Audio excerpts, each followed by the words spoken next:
Guys, ഇന്ന് ഐസിക്ക് വേണ്ടിയിട്ട് നമുക്ക് കോഴിക്കറി ഉണ്ടാക്കാം. അതിനായിട്ട് ഇത് ഞാൻ കപ്പ എടുത്തിട്ട് സ്ലൈസായിട്ട് കട്ട് ചെയ്തെടുക്കുന്നുണ്ട്. എന്നിട്ട് നല്ലോണം അത് വെള്ളത്തിലിട്ട് കഴുകി ഊറ്റിയെടുക്കണം കേട്ടോ, അരിപ്പ ഉപയോഗിച്ചിട്ട്. എന്നിട്ടത് മാറ്റി വെക്കാം.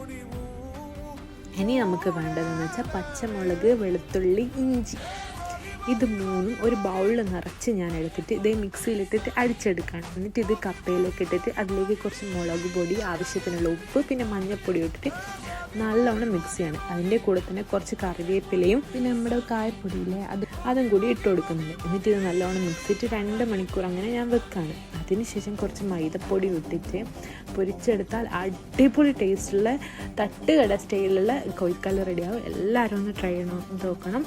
അപ്പം നമുക്ക് ഐസിനോട് തന്നെ ചോദിച്ചു നോക്കാം എങ്ങനെയുണ്ട്. അപ്പം ഐസക്ക് ഇഷ്ടമായിട്ടുണ്ട്, അതുപോലെ നിങ്ങൾക്കും ഇഷ്ടമായിട്ടുണ്ട്, ലൈക്ക്, ഷെയർ ആൻഡ് സബ്സ്ക്രൈബ്.